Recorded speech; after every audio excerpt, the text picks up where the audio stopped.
Hello, my name is Angie, and this is week 3 in discussing media in my video production class. Today I'll be going over a podcast episode starring Roger Nygard, an editor on a show called Veep, along with a reading discussing the editors and a few clips of the show. I figured I'd discuss a few of my thoughts while viewing them.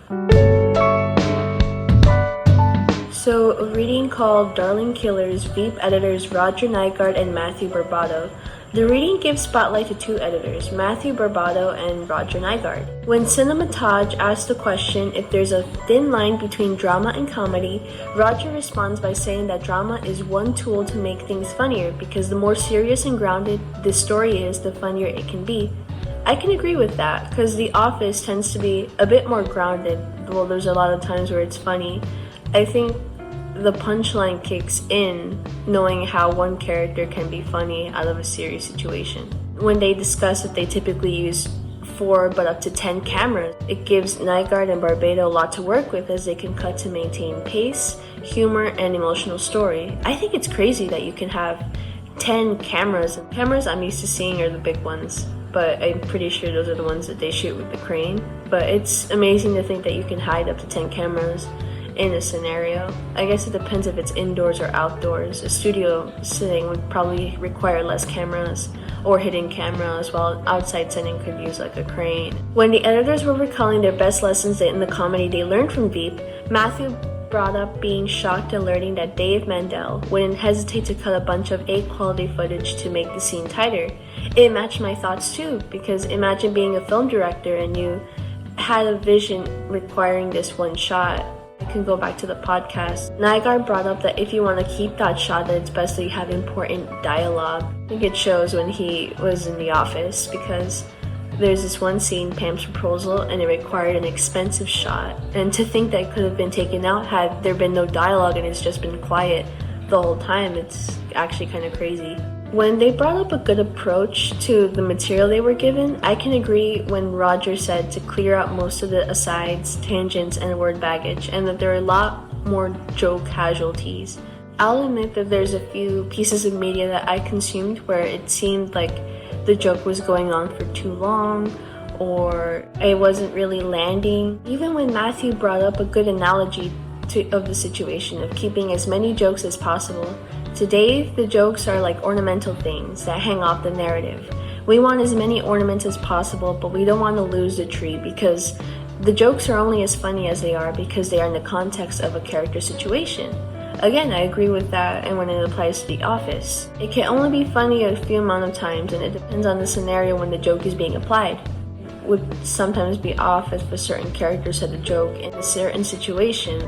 Jim giving a toast in Pam's wedding. Would it have been a funny joke had Meredith, the one with the drinking problem, exposing that Pam can't drink?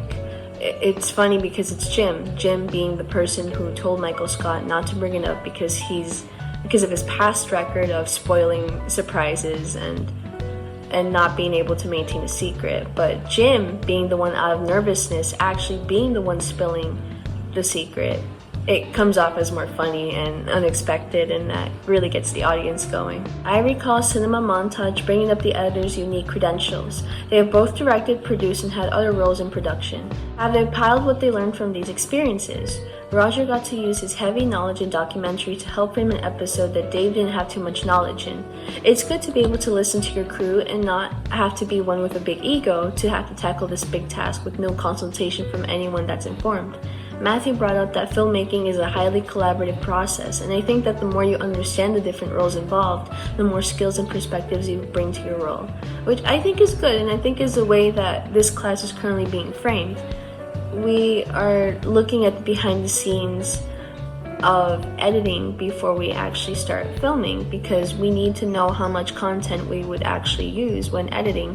Are the perspectives good enough from the footage that you attain? And when you go back to editing, is it usable footage at all? And I think it's a great way to structure a class, and I think the class really benefits from learning it that way, so thank you. Now on to my thoughts on his appearance on this podcast. First off, there's like so many questions I have. One being how he received the money to produce his first film. He says in the podcast that it was a Russian man who happened to have a timeshare, which ended up being a scam. I'm surprised beginning filmmakers aren't really tied to these weird, conspicuous scams and it besmirching their name later on in life. Because you'd want to be careful where you get your money from. You never know if that money will come back and bite you in the end, if these people are even good people. I guess it's a sense of having contracts, meaning that the person can't get their money back even when they're producing it at a set time. That's a scary scenario, having to rely on money in whichever way possible and not knowing where it truly comes from.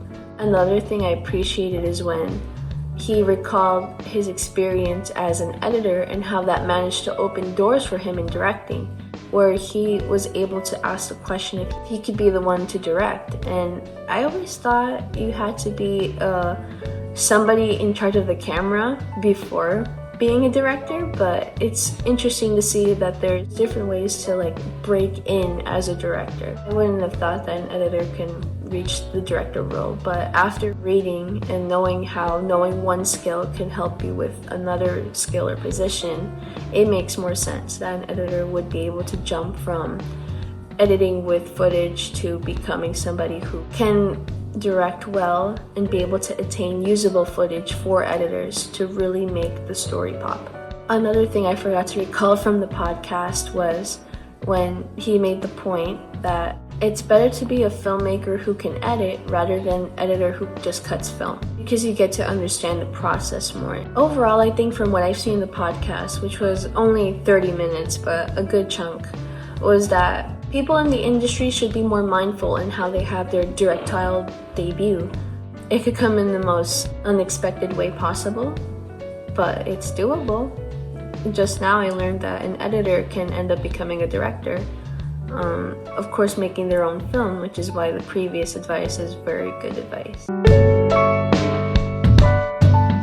As for my thoughts for Veep and seeing the protagonist go on these boss-like roasts to the people who she's opposed of, it's not my type of content, but I like how they do it. And now knowing the behind the scenes, that there's a bunch of jokes that the actor has to say in the moment, and they can only cut to a few of the ones that are worth keeping. I think it's impressive how she can still have the same tone and attitude, but that's giving more credit to an actor's abilities rather than how it's edited. So I'll go back to the editing part. Having to go through a bunch of footage. Again, Nygard said that they had to use around 10 cameras. That's a lot of hours imaging through a bunch of footage. All I know is that somebody who's not as hyper-focused in their job would probably be lost and probably give up. But I'm glad that there's people out there who dedicate the time and are able to do it. Not to mention that there's a deadline. I imagine it being pretty tense, but just as any workplace that's tense, with time it becomes doable. And I think when you get to that point, things become less intimidating. And that's a good thing to know. That's pretty much all my thoughts for this week. It really opens up all the things you can do in media arts and being more aware of what it takes to become an editor. There are roadblocks and challenges and how it's not hard to overcome it if you really put your mind to it. So that's it this week. Bye.